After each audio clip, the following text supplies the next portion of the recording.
जय श्री राम मित्रों। आज हम हनुमान साधना के परिप्रेक्ष्य में बात करेंगे।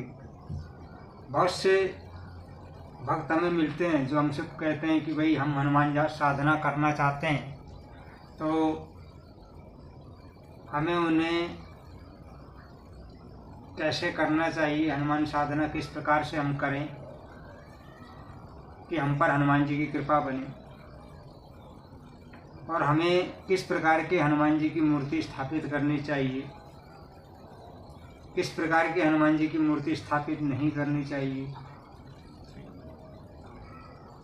और क्या उसमें हमें सावधानियां रखनी चाहिए, क्या सावधानियां नहीं रखनी चाहिए। तो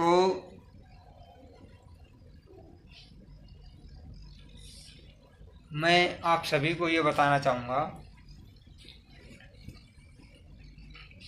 कि हनुमान जी की जो साधना है वह सरल है और कठिन है, दोनों बातें। हनुमान जी की साधना के लाभ और हानि दोनों हैं। लाभ अगर हैं तो हानि भी है। हनुमान जी की साधना वैसे तो सनातन धर्म का कोई भी व्यक्ति कर सकता है, लेकिन उसके लिए कुछ बातों का ध्यान रखना बहुत जरूरी है। तो सबसे पहले कि हनुमान जी की साधना करने के लिए हमें किस प्रकार की मूर्ति को स्थापित करना चाहिए, किस प्रकार के उनके स्वरूप को अपने घर पर हम स्थापित कर सकते हैं। तो हनुमान जी की जो प्रतिमा हमें स्थापित करनी है, उस स्वरूप के अंदर उनके एक हाथ में गदा हो और दूसरा हाथ आशीर्वाद की मुद्रा में होना चाहिए।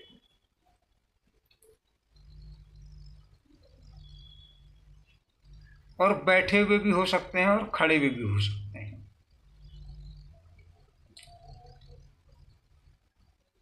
अगर इस प्रकार की स्वरूप को आप स्थापित कर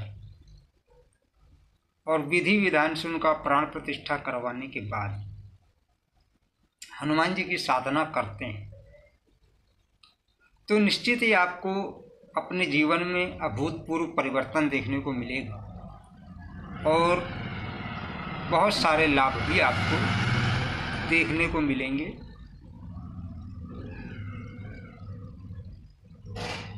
लेकिन हनुमान जी की प्रतिमा को स्थापित करने से पूर्व आपको क्या क्या सावधानियां बरतनी होंगी या क्या क्या विशेष ध्यान देना होगा, किन बातों पर हमें ध्यान देना होगा, इस पर चर्चा करना बहुत अनिवार्य है। तो हनुमान जी की साधना करने वाले साधक को नियमित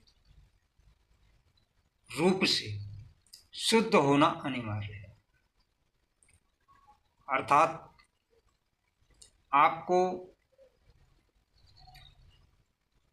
तन से भी शुद्ध होना होगा, मन से भी शुद्ध होना होगा और वचन से भी शुद्ध होना होगा। सुबह प्रातः ब्रह्म मुहूर्त में स्नान करना होगा और स्नान करने के पश्चात नित्य क्रिया से निवृत्त होने के पश्चात आप हनुमान जी की साधना कर सकते हैं।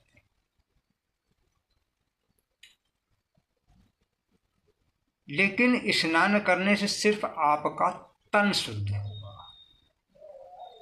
मन नहीं शुद्ध होगा।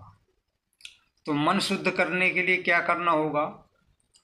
मन शुद्ध करने के लिए जब आप साधना पर बैठें तो आपको कम से कम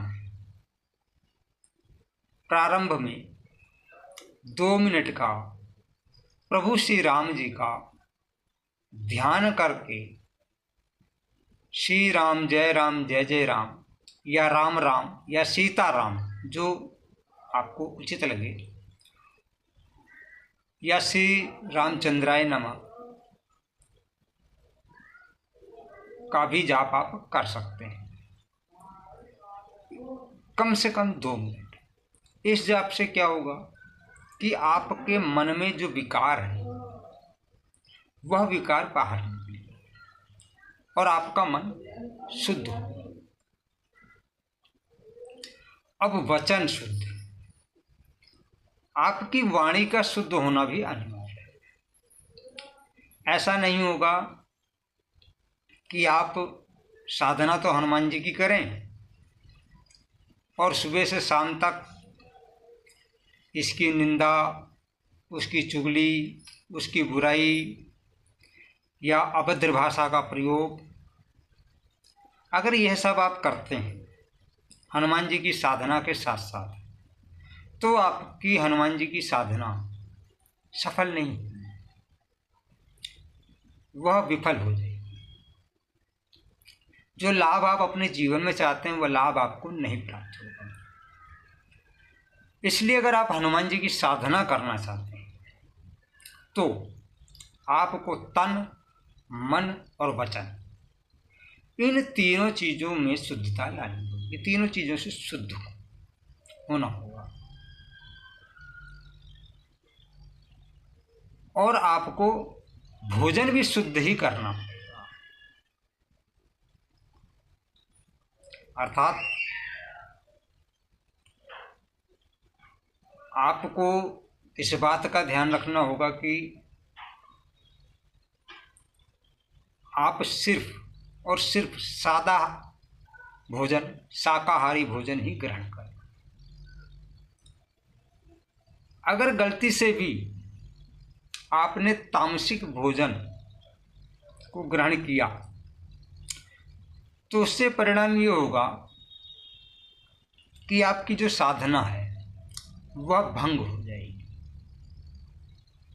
और हनुमान जी की साधना से लाभ आपको नहीं मिलेगा, उसका प्रभाव आपको अपने जीवन में नहीं दिखाई देगा। बल्कि हो सकता है कि हनुमान जी आपसे रुष्ट हो जाएं और आपके जीवन में उसका नकारात्मक प्रभाव पड़े।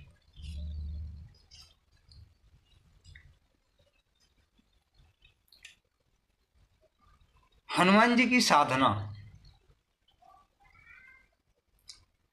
प्रारंभ करने से पूर्व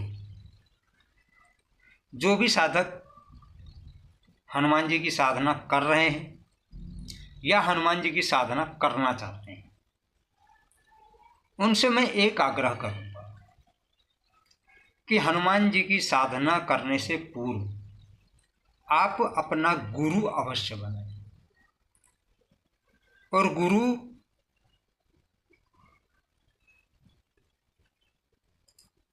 ऐसा होना चाहिए जो आपको सही मार्गदर्शन दे,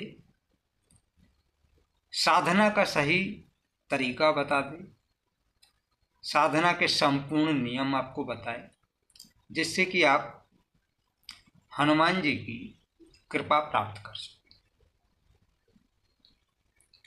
हनुमान जी वह शक्ति है इस कलयुग के अंदर जो सब कुछ देने में सक्षम है।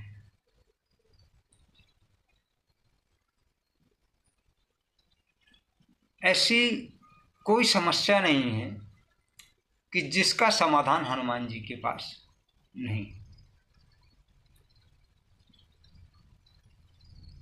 लेकिन जिस प्रकार हनुमान जी जब देने में आते हैं तो बहुत कुछ दे देते हैं, उसी प्रकार जब वो रुष्ट होते हैं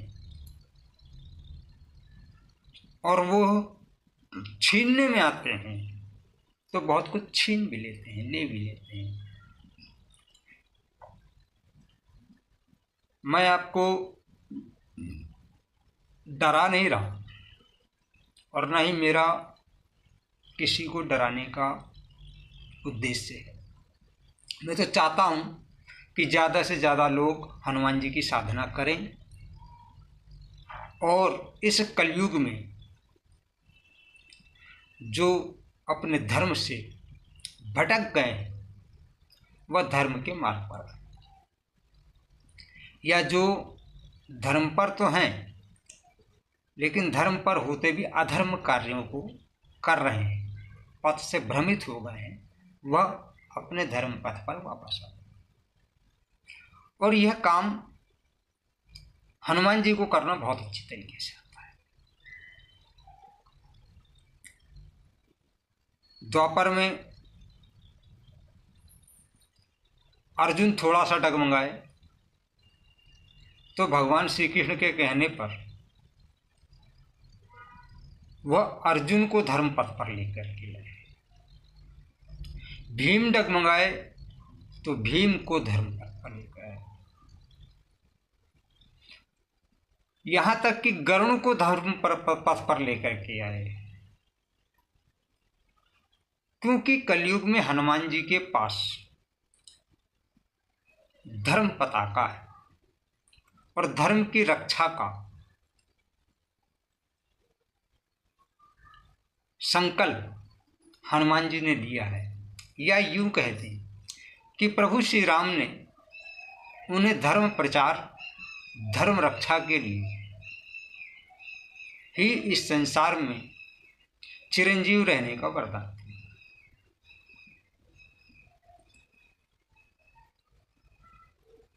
तो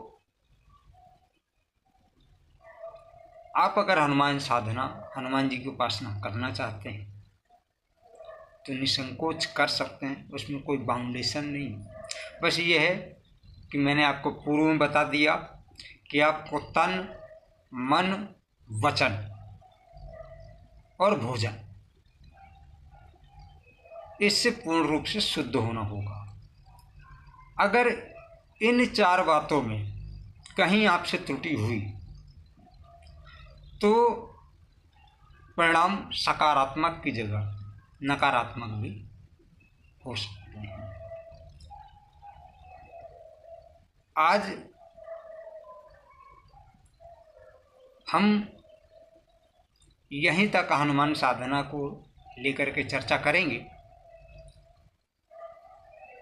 आगे की चर्चा और विस्तार से हनुमान जी की साधना को लेकर के अगली वीडियो में हम करेंगे।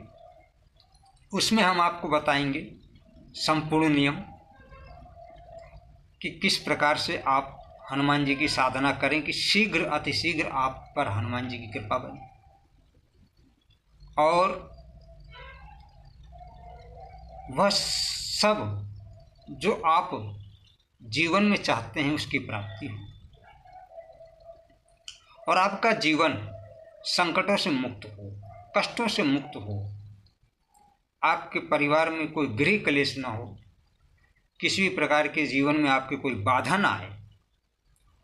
तो उसके लिए हम हनुमान साधना को किस प्रकार से सुचारू रूप से करें, किन नियमों को पालन करें, क्या पूजा पद्धति होनी चाहिए, किन मंत्रों का उच्चारण होना चाहिए, हनुमान जी को हमें क्या अर्पित करना चाहिए, क्या नहीं अर्पित करना चाहिए, किस प्रकार से हम हनुमान जी को प्रसन्न कर सकते हैं। तो इसका जो वीडियो है, क्योंकि हनुमान जी की साधना का जो विषय है बहुत बड़ा विषय है और एक वीडियो में हम आपको यह सब कुछ नहीं बता सकते। इसके लिए आपको हमारी आने वाली सभी वीडियोज़ को देखना पड़ेगा, तभी आप सही पथ पर चलते हुए हनुमान जी की कृपा को प्राप्त कर सकते हैं। वैसे तो YouTube पर बहुत सारी वीडियोज़ आपको मिलेंगी हनुमान साधना को लेकर के, हनुमान जी की पूजा को लेकर के, हनुमान जी की उपासना को लेकर के, लेकिन मैं जो आपको वीडियो या मैं जो आपको जानकारी देने वाला हूँ आज से लेकर के और अपनी आने वाली हर वीडियो में, यकीन मानिए अगर आप मेरे बताए हुए तरीकों से हनुमान जी की साधना करना चाहते हैं